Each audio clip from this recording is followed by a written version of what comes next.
Welcome to Slow Night Ancient Tales. I am your host, Kyle. Tonight, we are stepping away from the ancient myths to wander the quiet, snowy streets of 1930s Seoul.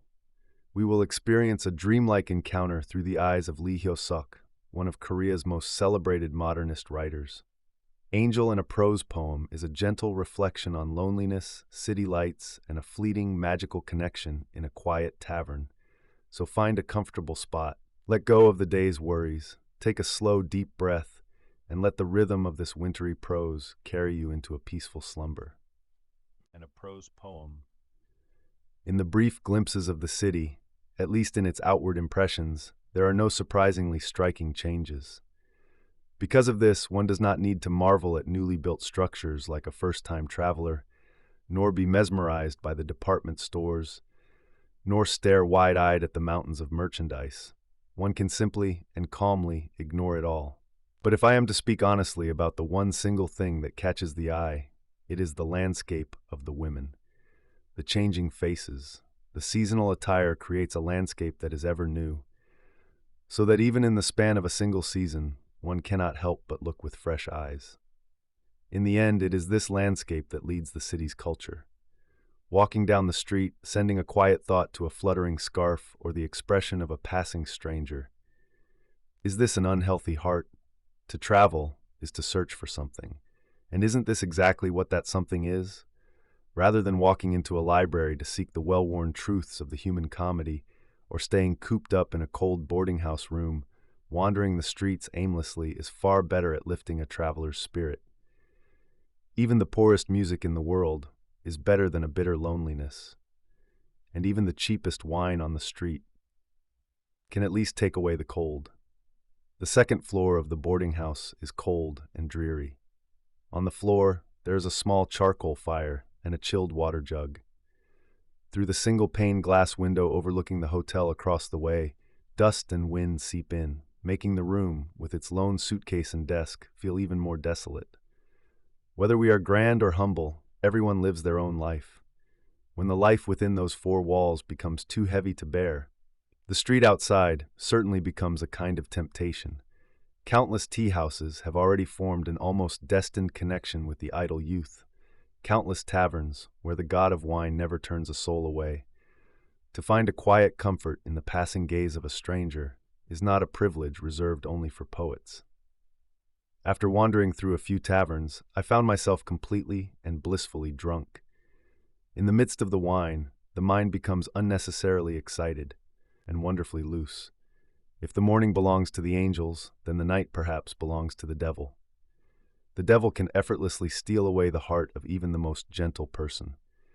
Stepping through the doors, passing through a dimly lit hall, and arriving at a secluded room, it was a journey made entirely in the haze of the wine. It was a neat, quiet room, certainly not belonging to the underworld, but perhaps to the heavens. At the very least, it was as beautiful as a world drawn from a fairy tale. A subtle fragrance lingered in the air. The gently burning stove, the table, and the chairs did not seem to belong to the waking world.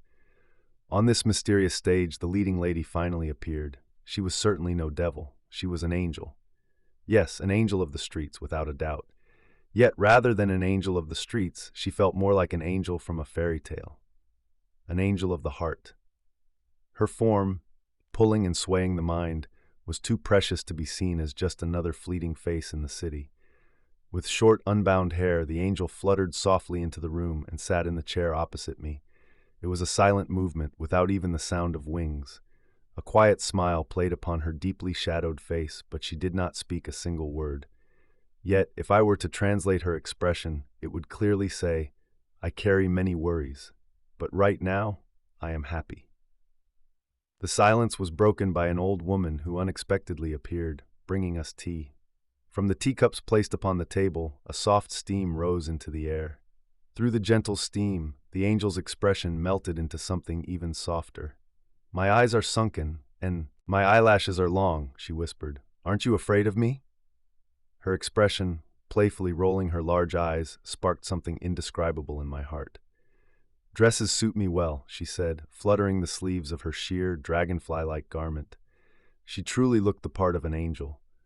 I wish I could wear a dress and see the sea on a snowy day. The winter sea is dark, firm, cold, and clear. If it snowed, the flakes would fall between the dark waves and melt away instantly.